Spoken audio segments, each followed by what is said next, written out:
¿Cómo están ustedes? Muy buen día, bienvenidos a esta edición de Hora 7, 6:57 de la mañana y esperamos una jornada de 29 grados para que vaya viendo, que sigue el calor, a lo menos aquí en la capital. A esta hora la Dirección Meteorológica de Chile habla de 8,3 grados, es decir, mañanas más frescas que lo que era hasta hace un par de semanas, pero calor igual a eso del mediodía. Los pronósticos para los próximos días hablan de 27, 28 y recién sobre el viernes refrescaría y bajaría un poco a 24 grados. Esa es la conducta de la temperatura con bastante calor esta semana aquí en la capital.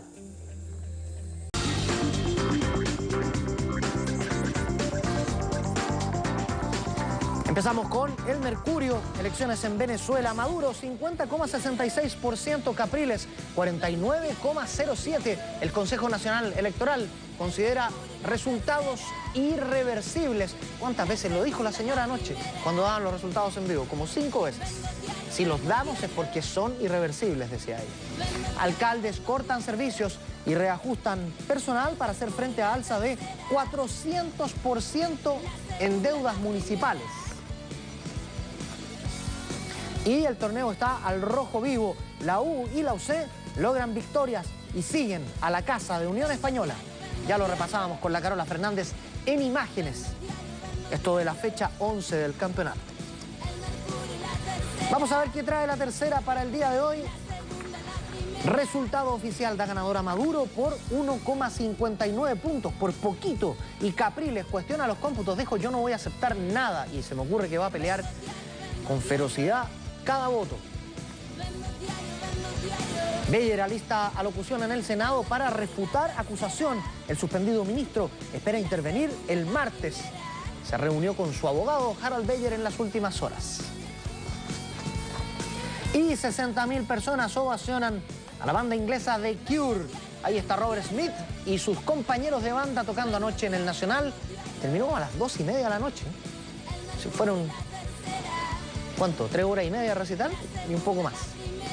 Estuvo bueno. Vamos a regiones, concretamente a Arica, a través de la portada de La Estrella, que dice que la Fiscalía investigará la sobreventa de entradas. De lo que le comentaba cuando vimos las imágenes de San Marcos Colo-Colo, cientos de hinchas no pudieron entrar al estadio. 30 autos aparecieron con sus neumáticos pinchados, buscan a él o los responsables de ataque en población. Silva Enríquez y Perro cuidó todo el día a su amiga que murió atropellada. Otra historia más de la nobleza animal. ¿Qué dice el yanquihue que circula en Yanquihue, Chiloé y Palena? Niño de 3 años muere en incendio que afectó a casa donde velaban a tío. Los Lagos está entre las 5 regiones con menor dominio del idioma inglés. De acuerdo al censo 2012, hay 198 millones sin cobrar en la tesorería. Esto de acuerdo a la operación Renta. Suma corresponde a los 3 últimos años en la región. Son las 7 de la mañana con 12 minutos, tenemos 9 grados aquí en Santiago. Esperamos 29, una jornada de harto calor, por si es que se integra recién a esta edición de Hora 7. Y la síntesis internacional incluye una verdadera tragedia, 33 muertos. El saldo de un accidente, un autobús de pasajeros que cae a un precipicio. Esto en La Libertad, región del norte del Perú.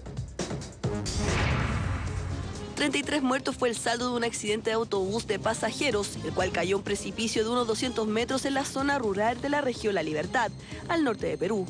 Entre los fallecidos se encontraban profesores, médicos y enfermeras de los pueblos andinos del interior de La Libertad.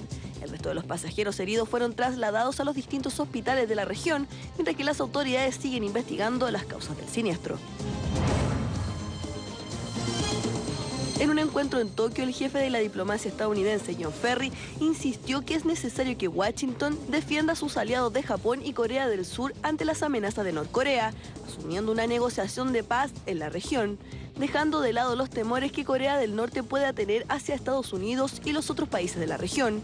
El mensaje no caló en el régimen comunista, que con sus amenazas ha disparado la atención de sus vecinos.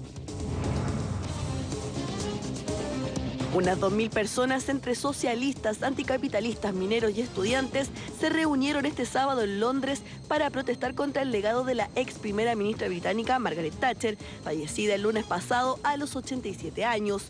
A pesar de que han transcurrido más de 20 años desde que la dama de hierro abandonó la política, muchos grupos siguen criticando fuertemente su reforma. La protesta, que se celebró en la Plaza Trafalgar de la capital del Reino Unido, fue convocada hace casi 10 años.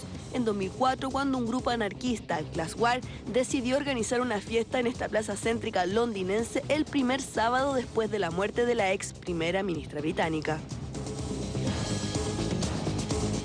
7 de la mañana con 14 minutos y el Partido Socialista y el Partido por la Democracia proclamaron a Michelle Bachelet como su candidata a la presidencia. Bueno, usted sabe que antes hay unas primarias, va a ser un tema de conversación aquí dentro de minutos en hora 7, donde se realizó en el Teatro Caupolicán. Michelle Bachelet, en un teatro Caupolicán lleno de adherentes, fue proclamada como candidata a la presidencia por el partido del PS y el PPD. Fueron los presidentes de los partidos quienes abrieron la jornada para darle el vamos a la nueva candidatura de la exmandataria. Hay que salir de acá con la disposición de trabajar incansablemente y encarar de frente la batalla de las ideas y las propuestas. Esa M de Michelle es también la M de mujer y la M de mayoría. La mandataria aprovechó la ocasión para hablar de sus planteamientos sobre lo que espera hacer si sale elegida nuevamente presidenta, donde anteriormente había hablado sobre educación, reformas a la Constitución y reformas tributarias. Ahora habló sobre los cambios que hay que hacer al sistema binominal. Debemos comprometernos para que esta elección de noviembre sea la última elección en Chile bajo el sistema binominal.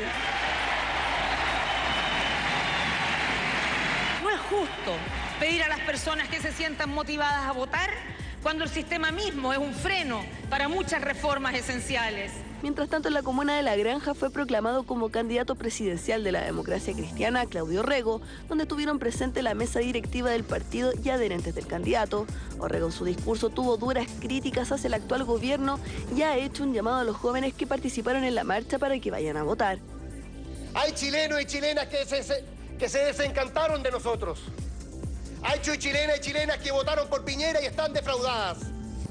Hay chilenas y chilenos que no creen en ningún político y están hoy día en su casa.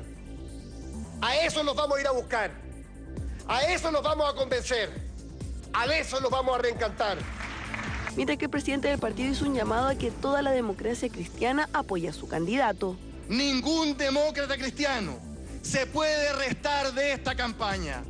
Con voluntad de ganar, de trascender, no solo en torno al candidato, sino a un proyecto colectivo, a un sueño de país. Así comenzaron oficialmente las campañas presidenciales de los partidos de la Concertación, donde cada candidato está mostrando sus propuestas al país, pero donde el 30 de junio, cuando se realicen las primarias, solamente uno continuará en carrera. 7 de la mañana con 16 minutos y bueno, queremos profundizar en este tema y es por eso que está aquí con nosotros en el estudio Álvaro Elizalde. Él es vocero del comando de Michelle Bachelet. Álvaro, ¿cómo estás? Muy buen día. Muy buenos días. Gracias por estar aquí ante todo. Gracias a ustedes por la invitación. Voy a jugar un poco de no sé si abogado del diablo o qué, pero voy a hacer como... Dicen que es una redundancia. Sí, claro, porque... Yo soy abogado en todo caso, así que no es nada personal. Me parece muy bien.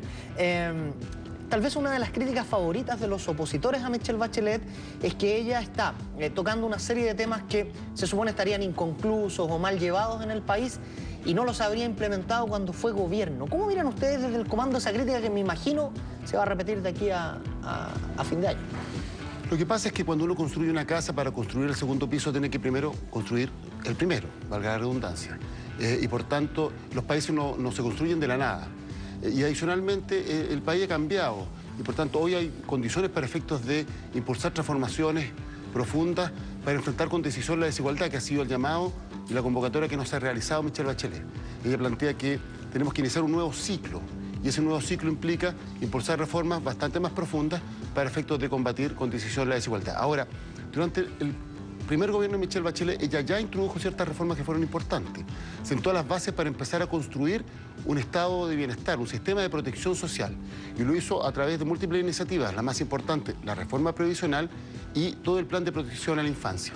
Por lo tanto, ahí ya hay un germen, podríamos decir, de lo que hoy día ya está proponiendo, dar un segundo paso para efecto de construir una sociedad que tenga menores desigualdades. Álvaro, también se ha dicho, y no me gustaría entrar al tema del binominal haciéndole creer a la gente que algo que a mucha gente le molesta, como si el binominal fuera el mal superior en nuestro país cuando hay muchísimos otros problemas que atender. Pero frente al binominal también se dice, lo vuelve a prometer sin tener necesariamente apoyo en el Parlamento, y luego pareciera como una excusa muy maniva para cualquier gobierno. Quise, pero de verdad no tuve una mayoría. Sí, pero aquí quienes tienen que hacerse cargo de que el binominal no cambie son quienes se han opuesto al que el binominal cambie. ¿Y quiénes son? Por cierto, los partidos que hoy día apoyan al gobierno. En el caso de Renovación Nacional hay un compromiso explícito con la democracia cristiana que no estuvieron en condiciones de cumplir este año. Se han votado 2 proyectos para efectos de poner fin al binominal, y los parlamentarios del partido del presidente de la República, pese al compromiso suscrito con la democracia cristiana, no concurrieron con sus votos. Ahora, ¿cuál es el problema del binominal? Algo muy simple, que en democracia las mayorías deben expresarse como mayoría y las minorías como minoría, independientemente del marco regulatorio a nivel constitucional que debe sin duda velar por los derechos de la minoría. Hoy día en Chile lo que hay es un sistema en donde se produce un verdadero empate. Da lo mismo que saca más votos, están representados de la misma forma en el Parlamento. Y esa es una anomalía para un sistema democrático. Ahora alguien dirá, bueno, esto es político, ¿qué tiene que ver con lo social? Muy simple. Si es que el sistema electoral no expresa claramente las mayorías, luego no se pueden hacer las reformas que la sociedad demanda. Y lo más dramático es que además la Constitución actual exige para regular ciertas materias más allá de la mayoría, fueron muy altos, que son muy difíciles de cumplir. Y eso hace que al final impulsar reformas legales sobre los temas más relevantes, por ejemplo educación, se hagan imposibles. Y por eso la presidenta Bachelet ha planteado este fin de semana la necesidad de impulsar una nueva constitución. Te quiero invitar, Álvaro Elizalde, a ti y a todos quienes están viendo esta edición de Hora 7, a ver una nota que profundiza este tema de las propuestas ya de algunos candidatos. Concretamente hemos oído a Michelle Bachelet para cambiar de una vez por todas este sistema electoral. Varios candidatos presidenciales han propuesto cambiar el sistema binominal, que fue creado en la dictadura por Jaime Guzmán tras la petición de Augusto Pinochet y que está en la Constitución. Para algunos este sistema solamente permite que 2 fuerzas políticas tengan mayores chances de ser elegidos y excluye a cualquiera que quiera estar fuera de estas coaliciones, mientras que para otros entrega una estabilidad política y que estos grupos minoritarios no alcancen el poder. Ahora quienes desean cambiarlo tienen que explicar cómo hacerlo y en qué consiste el nuevo sistema. Somos partidarios de establecer una comisión bilateral, Senado y Cámara, para abocarse exclusivamente a aquello, escuchando a la ciudadanía. Pero yo en lo personal no soy partidario de una asamblea constituyente. Creo que eso crearía una enorme incertidumbre tanto nacional como internacional. Nosotros creemos que podemos llegar a un buen acuerdo en ese sentido de hacer una reforma profunda, tener una nueva constitución donde podamos además preguntarle a la gente, tener los plebiscitos como una herramienta para solucionar los grandes problemas. La única manera de tener una constitución que de verdad sea expresión de las demandas de los ciudadanos y tenga legitimidad es que emerja de la voluntad popular, es decir, a través de una asamblea constituyente. Mientras que otros creen que este tipo de anuncios son solamente ofertones de campaña y que finalmente todas estas promesas no tienen nada de concreto. Que hace 20 años que nos vienen diciendo que el binominal es malo, y hace 20 años que la Concertación nunca ha hecho un esfuerzo serio, ningún sacrificio político en serio, ninguna crisis institucional seria para terminar con un sistema que es impresentable. Fin al binominal, que lo reemplazamos por un sistema proporcional competitivo, pero la base es terminar con el Senado, un solo Congreso, un Congreso unicameral. Para el candidato presidencial de Renovación Nacional, Andrés Salamán, cree que hay que ser responsable al momento de anunciar cambios a la Constitución. Muchos parlamentarios de la Concertación dicen que son partidarios de cambiar el sistema binominal, hasta el momento en que las propuestas de cambio resultan en alteraciones a los distritos donde ellos son candidatos. Y entonces se echan para atrás. Entonces, si vamos a hablar en serio, hablemos en serio, busquemos perfeccionar el sistema, pero que por lo pronto la Concertación se ponga de acuerdo en un planteamiento único sobre esta materia. Al parecer, el ambiente político tiene una ardua tarea para ponerse de acuerdo si podrán realizarse modificaciones al sistema binominal, en un ambiente donde la sociedad está pidiendo a gritos que se realicen cambios y son los políticos los llamados a realizarlos. Veremos si son capaces de hacerlo. A ver, Álvaro Elizalde, se escucharon cosas en esta nota y quería comentarlas junto a ti. Andrés Alamán dice que hay parlamentarios de la Concertación a los cuales les gusta el discurso del cambio al binominal, pero no les gusta la posibilidad de perder su cuota de poder y que por ende también torpedean este cambio al binominal. ¿Eso es cierto? Porque está hablando de correligionarios suyos. Sí, lo que pasa es que se han votado proyectos específicos para efectos de poner fin al binominal. Y lo concreto es que los que han votado en contra han sido los que hoy día apoyan la candidatura de Andrés Alamán. ¿Nadie de la Concertación? No, en el caso de los dos proyectos que se votaron este año, no hubo ningún voto en contra de parte de la Concertación. Pero se requerían quórum tan alto que esto no fue imposible de ser modificado. Por lo tanto, existe un compromiso claro, nítido en esta materia. Ahora, yo creo que aquí es bien importante señalar que lo político y lo social no van separados. Porque si nosotros tenemos una institucionalidad que no expresa adecuadamente las demandas de la sociedad, entonces no se hace cargo de resolver los problemas y eso hace que lo social quede pendiente. En la educación es muy claro. La presidenta Michelle Bachelet presentó el año 2007 un proyecto para poner fin al lucro, que es hoy día una de las demandas centrales de los estudiantes, pero no tuvo los votos en el Parlamento porque la Constitución exige quórum muy alto. Y aquí no solo es el problema del binominal. En Chile existen lo que se llaman las leyes orgánicas constitucionales que requieren, para ser modificadas, quórum muy altos, 4/7. Y eso hace que no se puedan ser modificadas, sino es con el acuerdo de todo el espectro político. Ahora, Álvaro, perdona. Y eso, sin duda, es una anomalía de nuestra democracia. Sus opositores dicen que Michelle Bachelet no comete el error por haber mandado el proyecto, sino que comete el error porque sus ministros tampoco fiscalizaron. Y, es más, en este gobierno dicen que ellos son los únicos que han fiscalizado en serio.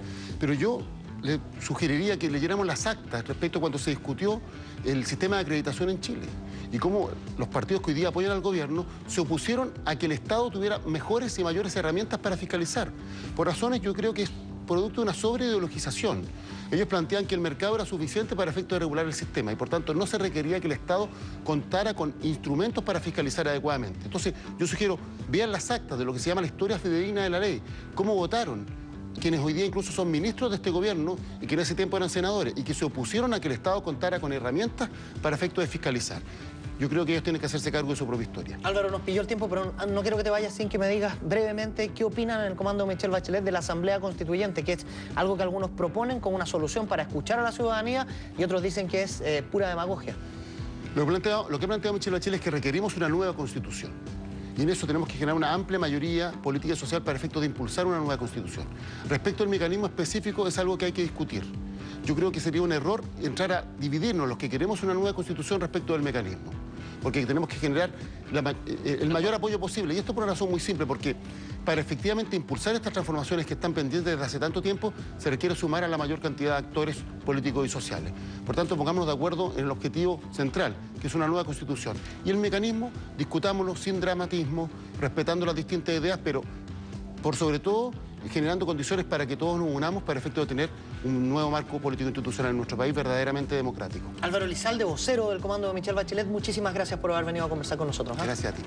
Son las 7 de la mañana con 26 minutos y nosotros vamos a abrir un pequeño paréntesis en esto de la actualidad nacional y vamos a ir a Venezuela, donde las cosas están bien tensas porque el triunfo de Nicolás Maduro anunciado anoche por autoridades oficiales es tan breve el margen que obviamente Capriles dice que por ahora no reconoce. Vamos a ver la nota.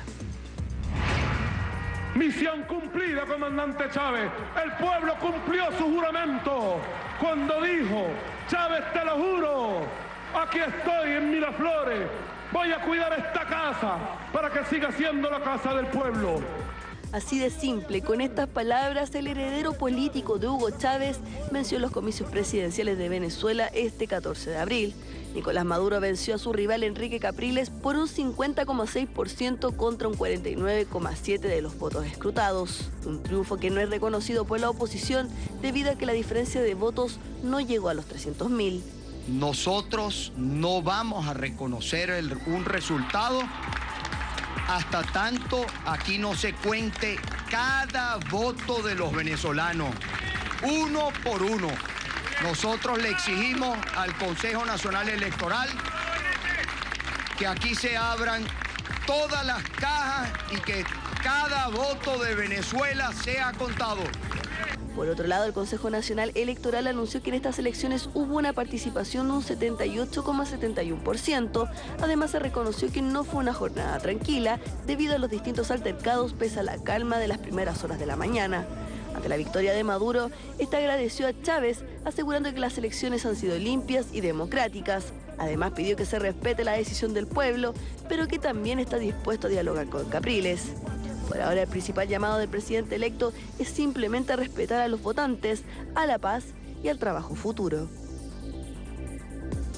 Oiga, me pillaron anotando porque esta gente que está aquí con nosotros ahora tiene tanto cargo que, bueno, no es fácil. A mi izquierda está el señor Max Pavés, que curiosamente está a la izquierda, pero es abogado de la UDI, trabaja en la Fundación Jaime Guzmán y además es concejal por Conchalí. ¿Cómo está? Buenos días, muchas gracias por venir. No, gracias a ustedes por la invitación. Panelista de Red Social, al igual que un hombre que ya es de la casa en este programa, Eduardo Vergara. ¿Cómo está usted? Muy bien, buenos días. ¿Va a ser diputado por Rancagua? Perdón, le hago al tiro tengo la inquietud.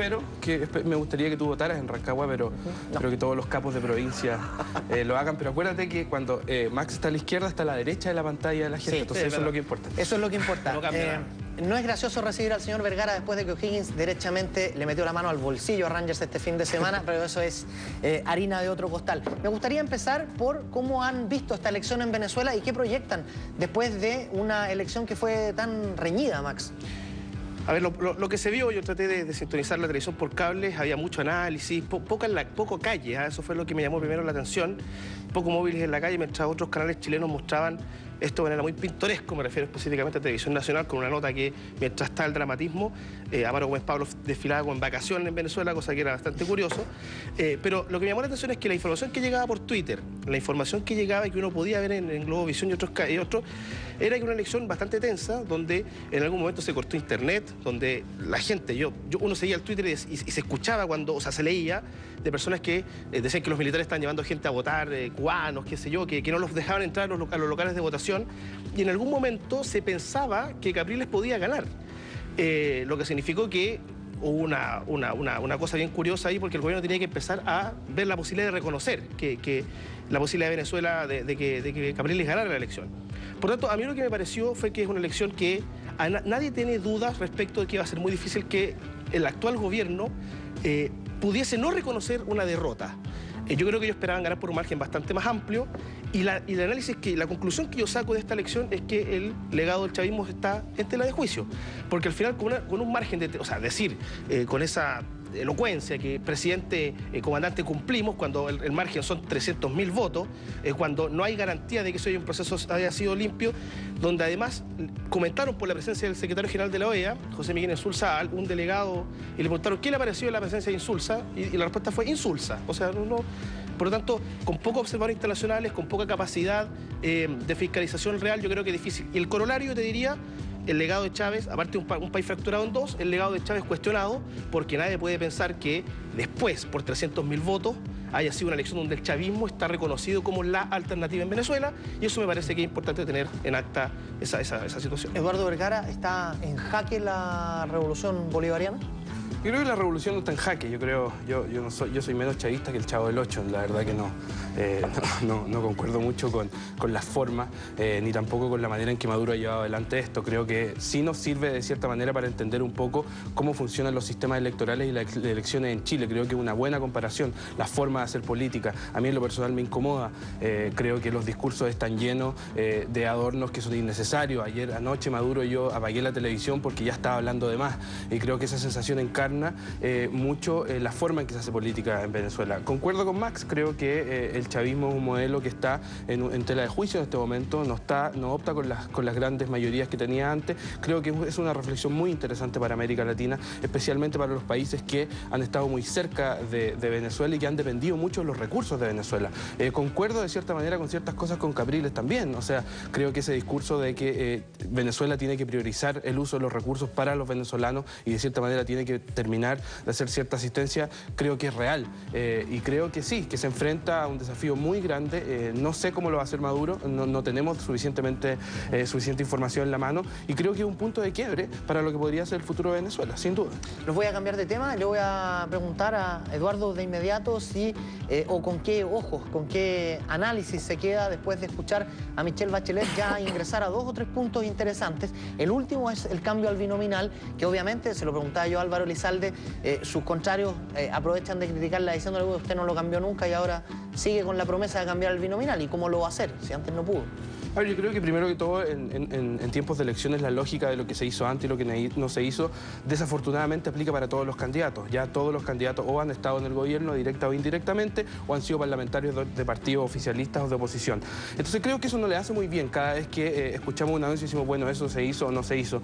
Yo creo que no cambiar el binominal sería realmente hundir al país, políticamente, participativamente, y creo que de cierta manera en la programación de la expresidenta Michelle Bachelet se mantuvo una señal clara en que los tiempos están avanzando demasiado rápido. Se criticó mucho que los partidos estaban escondidos, que eran como Alf cuando las visitas llegaban a la casa y había que meterlos bajo el sillón, pero creo que aquí lo que se demostró es que el PS y el PPD tienen una candidata y al mismo tiempo Orrego, podemos hablar de eso más adelante, pero si tú comparas los dos discursos, el discurso de Orrego me pareció muy incisivo, muy fuerte, muy político, pero por el otro lado está el discurso de Michelle Bachelet con una tranquilidad mucho más grande y creo que ese tipo de promesas va a ser difícil. Yo hoy en día no creo que Michelle Bachelet gane en primera vuelta, creo que los pisos de derecha y de izquierda no dan para un triunfo en primera vuelta y va a ser difícil, va a ser complicado, la van a sacar a la palestra, no olvidemos que mañana tenemos la acusación de Beyer en el Senado, que también le va a gatillar de vuelta. Yo nunca he pensado que es una buena movida de la Concertación, a pesar de que esté de acuerdo con que hay que hacer todo lo posible por terminar con el lucro e incluso avanzar en una educación gratuita y de calidad para todos, pero creo que son señales interesantes, creo que Max y yo estamos bastante entusiasmados de estos procesos porque la política en Chile se revitaliza y creo que es momento de sincerar muchas cosas, pero me preocupa de cierta manera que estas promesas nuevamente cada vez que se hagan se lleven hacia atrás en la evaluación del tiempo, que no le ayuda a nadie. Max, ¿a qué le tienen miedo los que no quieren cambiar el binominal? Mira, en primer lugar me gustaría señalar que todo lo que ha dicho la candidata Michelle Bachelet no hay nada nuevo en lo que ha dicho. O sea, si hay alguna persona de la Concertación que alguna vez haya defendido el sistema binominal, que haya defendido la actual Constitución sin perjuicio que la ha legitimado con el ejercicio democrático, es muy curioso. Por lo tanto, yo creo que aquí no hay nada nuevo. Yo creo que miedo al binominal no hay ninguno. Lo que yo trato de, cuando voy a debates como esto, es entender en qué consiste y cuál es el contexto en el que está un sistema electoral. A mí lo que me da mucha lástima, pensando en que la gente que está en sus casas, no sé, no entiende la realidad del país, es pretender que la Constitución o que el sistema electoral es responsable de muchas cosas que son de calidad de vida de las personas. Y a mí me parece que eso es un ejercicio demagógico. Ahora, yo creo que cambio binominal ninguno. Pero no es demagogia decir que 66 igual a 33 y que eso no tiene que ver con lo social, como va a decir perpetuémoslo, porque no tiene que ver con lo social. Lo que pasa es que el binominal es un sistema electoral. ¿Qué quiere decir un sistema electoral? Que lo que hace es transformar votos en escaños. Eso en primer lugar. Segunda cosa, el sistema binominal está pensado, a uno le puede gustar o no el sistema binominal, pero para lo que está pensado es para lograr acuerdos entre dos grandes mayorías que existen. De hecho, el sistema binominal, hay muchos artículos, ¿cierto?, estudiados al respecto, que subsidia lo que muchos sistemas electorales distintos subsidian en el mundo. O sea, no es que la Concertación esté igual de subsidiada que la derecha en este país y muchos sistemas electorales subsidian de la misma manera. Álvaro Elizalde dijo algo que es muy interesante. Lo dijo antes, yo estaba escuchando acá, dijo, nosotros no pudimos hacer ciertos cambios porque se requería acuerdo. El sistema binominal está pensado, uno le puede gustar o no le puede gustar, pero está pensado para que este país, para que la diferencia entre la institucionalidad chilena y otras como la venezolana es porque en este país, para lograr grandes cambios, se requieren acuerdos. Y eso está garantizado por un sistema que en ese sentido está. Y además, decir una cosa más que a la gente se le olvida. En este país, en nuestro país hay elecciones de presidente, elecciones de parlamentario, elecciones de alcalde, elecciones de concejales y van a haber elecciones de core. El sistema binominal se aplica a una elección, que es solamente la de parlamentario. Tal vez la más importante, y además, es que eso uno nunca sabe, porque el sistema donde se ven las cuotas de los partidos es la municipal y donde se decía el presidente de la República es la presidencial. Y salió una encuesta durante el 2012 donde la gente le preguntaban, ¿usted sabe para qué sirve el binominal? O sea, ¿para qué elecciones? Se quiera como el formato, ¿para qué elecciones? El 80% no tenía idea. Entonces, poner este tema sobre la agenda como si fuera una necesidad ciudadana, cuando el binominal tiene aportes sustantivos a la democracia, a mí me parece que es de uso demagógico como siempre lo ha hecho la Concertación. Max, todos sabemos que el sistema binominal no es para resguardar la democracia, no es para resguardar los balances, es un invento que se hizo para que la derecha, siendo minoría, pueda tener representación de mayoría.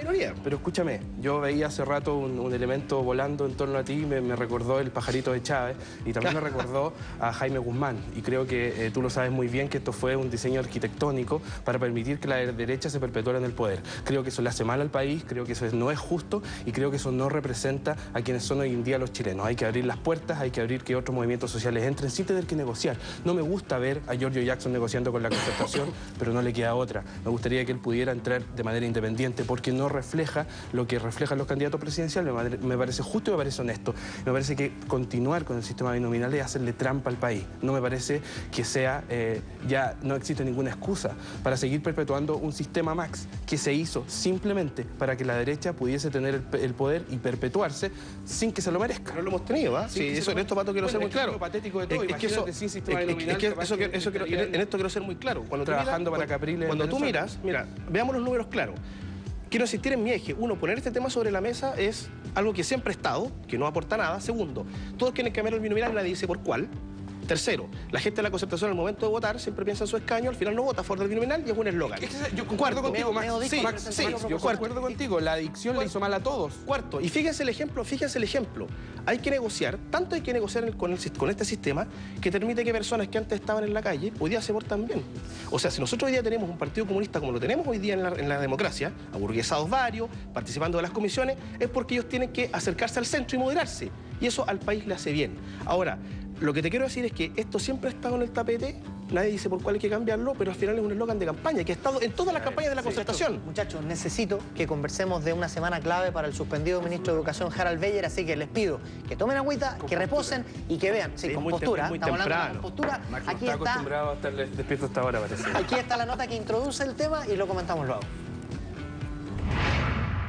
Esta semana el suspendido ministro de Educación Harald Beyer vivirá una semana clave en lo que es el futuro como jefe de la cartera, mientras que el movimiento estudiantil sigue insistiendo en que deje su cargo, sobre todo luego de la exitosa convocatoria a marcha del jueves pasado. Nosotros hemos sido muy claros en decir que este ministro no debe seguir en su cargo, pero también comprendemos que si es que un ministro sigue o se va, el lucro se mantiene. Y acá lo relevante es cómo, con hechos concretos, terminamos con el lucro, cómo finalmente aseguramos que se cumplan las leyes, que es lo que no ha pasado con este ministro. Desde la Concertación este domingo se reunieron para analizar el tema del ministro suspendido. Es más, los parlamentarios opositores se reunieron para analizar en conjunto con sus abogados el tema de la acusación.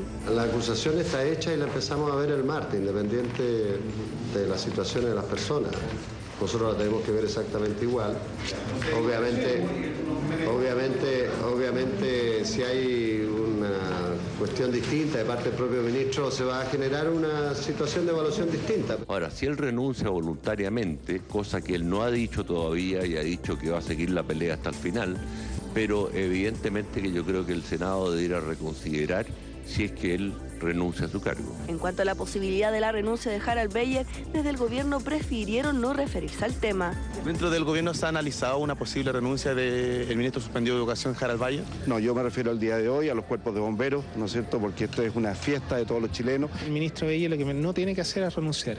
Yo siento que efectivamente él no ha hecho absolutamente nada, por el contrario, ha sido uno de los ministros, el único que ha sido capaz de fiscalizar, el único que tuvo la voluntad y la valentía de hacerlo. Cómo se está manoseando una herramienta tan importante como es la acusación constitucional y se la está manoseando de esa forma. Lo único que estamos haciendo es vulnerando nuestra institucionalidad. De ser aprobada la acusación constitucional por parte del Senado, Harald Beyer no podrá ocupar un cargo público en a lo menos 5 años. 7 de la mañana con 41 minutos, ahí estaba la nota introductoria y yo, bueno, aprovechando lo que se dijo en la nota, Max Pavés, te quiero preguntar, sus contrarios dicen que la gran culpa de Harald Beyer es haber hecho caso omiso a un informe donde se habla de lucro y a pesar de que haya fiscalizado o no, en ese informe esa omisión sería la que lo condena. ¿Qué opinas tú? Desde el punto de vista del mérito de la acusación constitucional, hay que tener muy claro que se le acusa de 3 cosas. En primer lugar, decir que no tenía facultades cuando sí tenía, no fiscalizar y no ejercer el control jerárquico. Las 3 cosas son mentiras. Porque si bien es cierto, hoy día en Chile no se puede generar lucro en la universidad entendido como repartir las utilidades, eso es una cosa que todo el mundo sabe que existe, como la época en que la gente se anulaba para no divorciarse, porque no había ley de divorcio.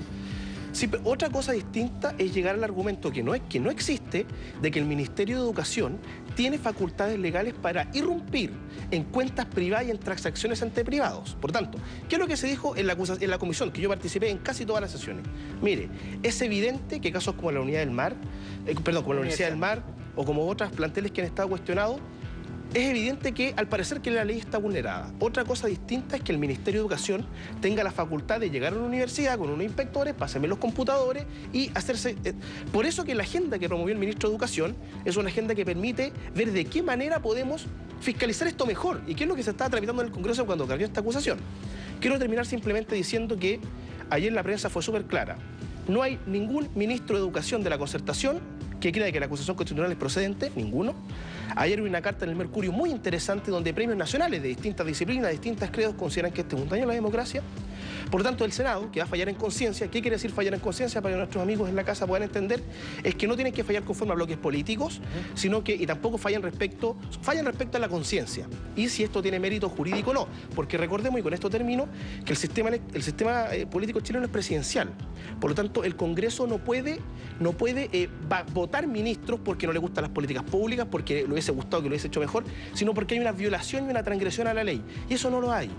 Tanto así que Correa Sutil, que ha sido muy claro en destapar esto del copy-paste, yo creo que ha cumplido un rol muy interesante a efectos de que, como jurista constitucionalista de la Concertación, dé insumos para que algunos senadores puedan abstenerse o votar derechamente en contra, lo que creo que al país le va a hacer muy bien. Al margen del copy-paste, que yo creo que estamos todos de acuerdo, es una gran vergüenza y es un daño a la política chilena, ¿el fondo de la acusación tiene algo que rescatar o nada, Eduardo Vergara? Tiene muchas cosas que rescatar. La primera es que, y le tomo gentilmente la mano a Max Pavés, en que en nuestro sistema presidencial exacerbado le da muy pocas herramientas al Congreso, y creo que no puede ser que cuando el Congreso ejerza una de sus pocas herramientas, que principalmente está cuando se vota el presupuesto y también cuando existe una acusación constitucional, digamos que los parlamentarios que están ahí sentados son seres humanos del inframundo, que están bajo tierra y que no se merecen tomar decisiones. Yo creo que en este momento hay que respetar lo que nuestro Congreso decía, ya la Cámara tomó una decisión, ahora el Senado tomará otra, y en segundo lugar creo que no le hace bien ni al debate, Max, ni a lo que estamos viendo la teoría del empate, que como lo hicieron los ministros de la Concertación, como no lo hicieron. En lo personal, creo que, para ser justos, tal vez todos los ministros de la Concertación debieran haber salido, porque todos, de cierta manera, estaban frente a las herramientas que las podrían haber usado. Yo no soy de la idea que aquí hay herramientas que no se pueden usar, sino que muy por el contrario. Creo que el resultado de mañana va a ser que vamos a tener un ministro nuevo, un ministro menos. Lo más probable es que hoy día hay una reunión a las 9:30 de la mañana, le pidan la renuncia al ministro Beyer, que creo que sería una jugada un poco cobarde. Me gustaría que él enfrentara todo lo que debe enfrentar, le guste o no le guste, y creo que es una señal política, más que nada, de que aquí no se va a permitir que ningún candidato presidencial, ningún actor político en el futuro pueda tolerar el lucro, pero creo que al final del día el impacto que va a tener sobre la familia que tiene que seguir pagando en la universidad y sobre el alumno que tiene que endeudarse para poder tener una educación digna no va a ser muy grande. Y eso es lo que me duele y eso es lo que creo que debemos reflexionar de cómo avanzamos, más que mirar hacia atrás de quién lo hizo y quién no lo hizo. En 2 segundos, sí. Lo que dijo Eduardo es clave. La acusación constitucional no es una herramienta de control político. Las comisiones investigadoras sí, la fiscalización, los acuerdos, las interpelaciones lo son. La acusación constitucional, lo que le estamos diciendo al país es que hay un ministro que infringió la ley. Y eso no solamente no quedó acreditado, sino que además, con ese argumento, se busca hacer control político cuando el mecanismo no es procedente. Muchachos, ¿ustedes tienen red social todos los domingos a las 13 horas? Tratamos de estar ahí. Y aquí pueden seguir a la 1 de la tarde la discusión. Justo cuando se van entrando saliendo de misa, que los feligreses de Max Pavés son muy fieles. No, la gente no va a misa por mí. Corremos a esa hora de la mañana para mantener el cuerpo que tenemos. Bien. Bueno, muchas gracias, muchachos, por haber estado acá tan temprano en la mañana. Gracias por la invitación, que tengan buena semana a todos. Nos vemos. 7 de la mañana y 46 minutos y nosotros vamos a tomar contacto ahora con la unidad móvil de Hora 7. Está llamando Pancho Sanfurgo, que hay una noticia y no es muy buena ahí en Providencia, Francisco.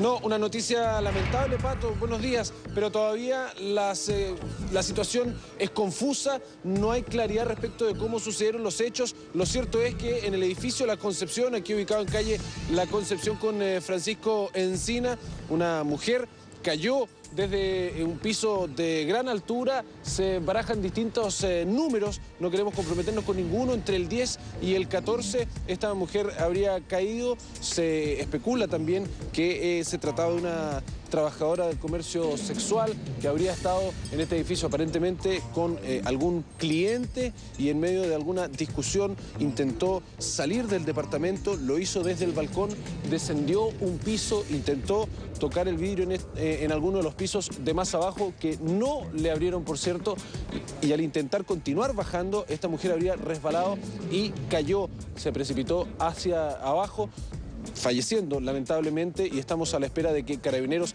dé más antecedentes. Los vecinos, por cierto, era muy temprano, eran las 5 de la mañana, poco pudieron enterarse, y estamos esperando también que llegue el fiscal para que se hagan todas las pericias del caso. Está Carabinero trabajando, está Carabinero en estos pisos, como te contaba, recopilando la versión de quienes ahí están, recopilando la versión de quién sería el supuesto cliente de, insisto, esta supuesta trabajadora sexual, porque aún no se tiene claridad de los hechos. Se dice que intentó romper un vidrio y que al intentar romper un vidrio en uno de estos balcones que son muy estrechos, Pato, habría perdido el equilibrio y cayó. Pero, por ejemplo, cosas que se pueden apreciar a simple vista, no vamos a mostrar las imágenes, por cierto, porque son muy fuertes para esta hora de la mañana. Hay muchos vidrios rotos aquí en la vereda, por lo tanto, la tesis de intentar romper un vidrio cobra algunas o merece algunas dudas, porque en ese instante los vidrios habrían caído hacia adentro del departamento y sin embargo están todos los vidrios aquí afuera. Hay distintas versiones todavía que se barajan. Carabineros, imaginamos, a la llegada del fiscal se comunicará con él y se aclararán un poco las versiones, pero lo cierto es que esta mujer, cuyo nombre no sabemos y cuya edad tampoco, falleció luego de caer desde gran altura en este edificio La Concepción, en uno de los balcones de la cara oriente del edificio Patricio. Perfecto, Francisco. Interesante imagen nos mostraban ahí con una cámara de seguridad que tal vez pudiera aportar algún dato más a lo que por ahora es un misterio. Muchas gracias, Pancho. Ok, buenos días. Chao, chao. Chao. Noticia trágica, por cierto, la que nos traía Francisco Sanfurgo. Nosotros vamos a cambiar de tema y le vamos a contar que el presidente Sebastián Piñera y la primera dama, Cecilia Morel, reinauguraron este fin de semana el funicular de Santiago. Destacaron que se trata de un nuevo aporte a un renacimiento del Parque Metropolitano.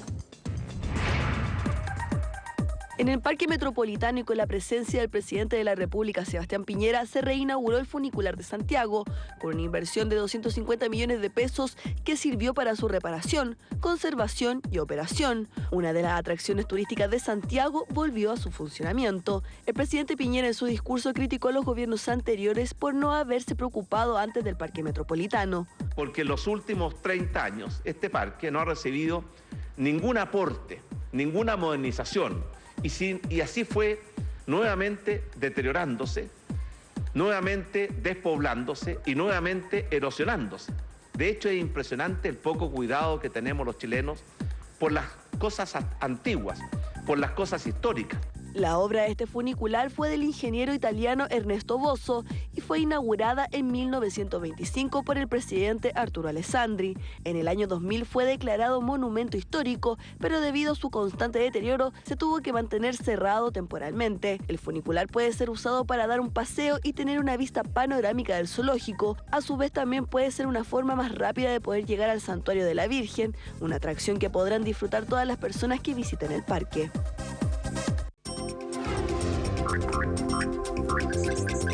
7 de la mañana con 53 minutos, ya le dijimos que en Santiago esperamos 29 grados, 7,8, bajó en algo la temperatura aquí en la capital. Ahí está el norte del país, Arica nublado con 22, parcial en Iquique con 21, nublado para Antofagasta y La Serena, 19 y 17 grados las máximas. Zona centro del país, comenzando por Valparaíso, que estará con cielos nublados y espera 17 grados. Mire el calor en la zona centro, 29, 28 y 28 para Santiago, Rancagua y Talca respectivamente.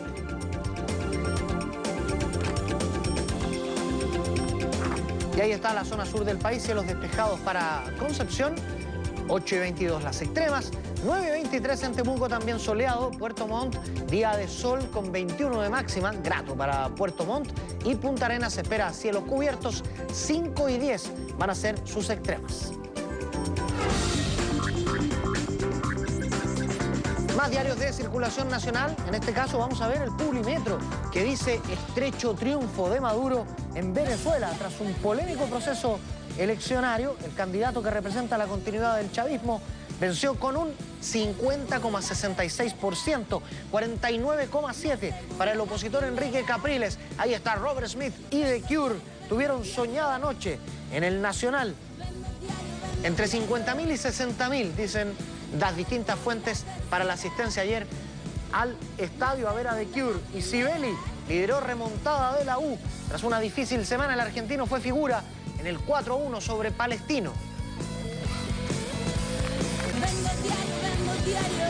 Aquí está la edición de las últimas noticias. Dolorosa despedida de Scott a su amada. La cuidó 11 horas después de que ella fuera atropellada. Una realmente conmovedora historia de la sensibilidad de los animales. Los raros peinados en el concierto de The Cure, muchos a imagen y semejanza de Robert Smith. Cambie su notebook por menos de 200.000 pesos, dice Lun, siempre con estos datos, ¿no? Y Maduro ganó por un pelo la presidencia de Venezuela. Vamos a ponerle un poquito de humor a la mañana y vamos a ver qué traen los chistes, comenzando como siempre por el humor de Herbie. En la tercera hay unos pececillos nadando ahí en el fondo del mar.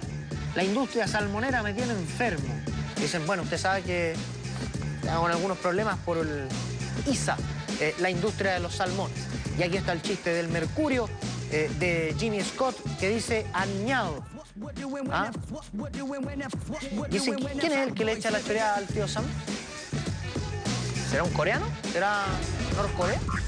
Supongo que por ahí va la mano, ¿no? 7:56, ya lo veía usted, estamos en las noticias de espectáculos y vamos a comenzar contándole de Justin Bieber y Ana Frank. ¿Qué tienen que ver? Dirá usted. Se lo comentamos aquí. Esta semana, el cantante juvenil Justin Bieber asistió al museo Ana Frank House en Ámsterdam junto a unos amigos y guardaespaldas. Y cuando llegó el momento de escribir en el libro de visitas, dio a conocer su pensamiento. Si Ana Frank no hubiera muerto adolescente en un campo de concentración nazi en 1945, Justin Bieber cree que habría sido una de sus devotas seguidoras. Mire qué curioso lo que piensa Justin Bieber. Lo escribió en el libro de visitas de la casa de Ana Frank luego de ir el viernes, según el sitio turístico ubicado en Ámsterdam. Verdaderamente inspirador poder venir aquí. Ana era una gran chica. Ojalá hubiera sido una believer, escribió el joven cantante canadiense. El sitio turístico publicó el mensaje en su cuenta de Facebook. Believer es una palabra derivada del apellido de la cantante de 19 años, usada para referirse a sus seguidores. Para algunos se trata de una falta de respeto hacia la fallecida niña judía, mientras que la página del museo no reparó en los dichos y solo comentó que el mensaje era real y que los aficionados esperaron afuera para darle un vistazo al artista y que este se quedó más de una hora recorriendo el museo. 7 de la mañana con 57 minutos, no es muy habitual que esté de invitado aquí, por eso vamos a aprovechar la ocasión de contarle algo de Lionel Messi, el que para muchos es el mejor futbolista del mundo. A través de esta linda postal familiar, el jugador del Barcelona, Lionel Messi, presentó al mundo a su pequeño Thiago, quien nació en noviembre del año pasado. 5 meses tuvieron que pasar para que el astro del fútbol revelara el rostro de su bebé, quien luce idéntico al papá. Sus facciones y gestos son muy parecidos. Esperemos también herede su ilustre habilidad para el balompié. El retrato hace verlos sonrientes. No hay duda de que Messi y su novia, Antonella Racuzzo, han hecho realidad su sueño de familia. Al parecer, Messi está disfrutando al máximo de estos días de descanso porque se quedó fuera de la convocatoria para el partido con el Zaragoza de este domingo. El astro argentino va a ver acción recién a mitad de semana, pero de la próxima, el 23 de abril, cuando Barcelona juegue ese esperado partido ante el Bayern de Múnich por las semifinales de la Liga de Campeones de Europa. ¿Ve? Se tomó foto en familia Leo Messi también. Vamos a cambiar de tema y le vamos a contar una de Marilyn Manson. Ahí está, Beautiful People, sonando de fondo para contarle que la cantante canadiense Avril Lavigne grabó una canción con el músico estadounidense Marilyn Manson. La particular colaboración entre ambos se titula Bad Girl y formará parte de All Over the Place, el nuevo disco de la canadiense. Según publicó Billboard, la intérprete reveló la información cuando se refería a los atributos de esta producción discográfica que define como realmente diversa, con canciones pop rock, baladas de piano y orquesta, un tema titulado Hello Kitty e incluso una colaboración de Marilyn Manson en un corte más duro llamado Bad Girl. Si bien el disco aún no tiene fecha de lanzamiento, ya se puede escuchar Here's to Never Growing Up, primer adelanto del álbum que fue compuesto por Lavigne y Chad Kroeger, vocalista de Nickelback, con quien prontamente contraerá matrimonio. Siendo las 7 de la mañana con 59 minutos, estamos cerrando esta edición de Hora 7, recordándole que vamos a alcanzar 29 grados en los termómetros aquí en Santiago. Jornada de calor, que tengan una muy buena jornada de lunes. Eso, arriba el ánimo, lo que viene es Mujeres Primero. Que estén muy bien. Chao.